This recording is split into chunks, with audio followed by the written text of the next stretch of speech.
तो बहुत सारी बातें हैं। आज हमारे पासी समाज के लोग हैं, वो बात कहते हैं तो नीतीश कुमार बिगड़ते हैं।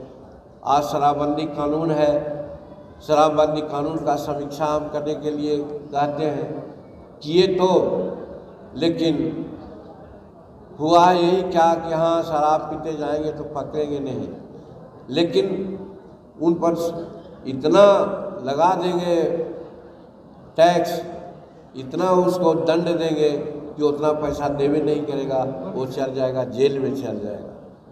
आज हमारे साथ हुआ है, हमारे गया से कुछ साथी लोग आ रहे थे, हो सकता है कि 2 आदमी दारू पी लिया होगा और वो पी लिया तो मुझे गाड़ी को हेल्डअप कर दिया, केस हो गया। ऐसा होना चाहिए। हमारा कहना है कि शराब नीति को नीतीश कुमार जी आप थोड़ा समीक्षा कीजिए। हम तो यही कहते हैं कि ये शराब नीति नहीं चलना चाहिए, गलत है ये नीति। और अगर इस तरह का बंदी उत्तर प्रदेश में, राजस्थान में, झारखंड में, जहां महात्मा गांधी थे, गुजरात में नहीं है पाबंदी, उस मॉडल को आप अपनाइए ना, उसी के तरह यहाँ कीजिए।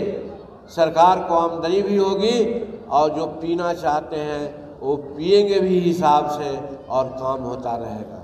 इसलिए ये मत कीजिए जो आज की कर रहे हैं। उसके चलते पुलिस व्यवस्था के लोग बहुत तंग करते हैं हमारे लोगों को। आज 3 लाख के लगभग आज जेल के शिकंजा में है या कानूनी कार्रवाई के चक्कर में लोग हैं। हम तो कहना चाहते हैं आज की इस माध्यम से, माननीय नीतीश कुमार जी, आप ही से संभव है, आप इसमें रिजिड नहीं होइए। आप शराबबंदी अच्छी बात है, हम आपसे कहना चाहते हैं, 80 बरस हम उम्र है हमारा, हम आज तक हमारे के यहाँ शराब बनती थी, शराब हमारे पिताजी माताजी पीते थे, लेकिन हम अपने ठोर पर एक बूंद शराब नहीं लाए। कौन कानून था? वैसे ही आप समाज में चेतना जगाइए कि कोई शराब नहीं पिए, और जहाँ ज़रूरत हो तो जैसे गुजरात में परमिट के अनुसार सब मिलता है, उस तरह से आप शराब की व्यवस्था कीजिए। और उसके बाद ताड़ी को आप ले लीजिए। ताड़ी को तो रोज प्राकृतिक जूस कहते हैं, हम भी कहते हैं। हमारे पिताजी, हम बीमार पड़ गए एक बार, हमको धातु चिंता हो गई, गरीब थे, पैसा नहीं था, तब हमारे बाबूजी कहीं अच्छा हम ठीक कर देंगे। 8 रोज खजूर की ताड़ी हमको उन्होंने पिलाया। आज हमारी धातु चिंता आज 80 वर्ष तक है, बाल बच्चे हुए से आज ये गुण ताड़ी में है, औषधि है वो।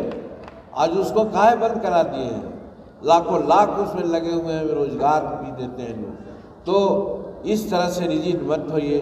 शराब नीति की आप निश्चित रूप में अलवी कीजिए, घोषणा कीजिए कि हम उसमें हम सर्वेक्षण करेंगे, पुनः विचार करेंगे। अगर ये सब करते हैं तो इसके लिए हम आपको धन्यवाद देंगे। अगर नहीं करते हैं तो भाइयों बंधुओं, आपसे हम प्रार्थना करना चाहते हैं, हम लोग जितना सीट से लड़े, कहीं भी रहिए आप लोग, हमारे पार्टी के लोगों को जिताइए। अगर हम 40 नहीं, हम 20 भी जीत के आते हैं तो दावे के साथ कहते हैं कि इस कानून को हम रफा दफा करवा देंगे। बड़ी बात आपने कहा, नीतीश कुमार जो बार बार ये कहते थे कि आपको मुख्यमंत्री बनाया, आपको मुख्यमंत्री, आपने एक बात को कहा कि हमने इस बार उन्हें मुख्यमंत्री बनाकर। इसमें कहने की क्या बात है? ये तो आप लोग गणित देख लीजिए ना कि जब अध्यक्ष पद का चुनाव हुआ बाई वोट तो 125 वोट आया, और यही कहा गया था कि आप जाइएगा तो 10 वोट इधर है और आप चल जाइएगा तो उधर हो जाएगा 121 और इधर हो जाएगा 130।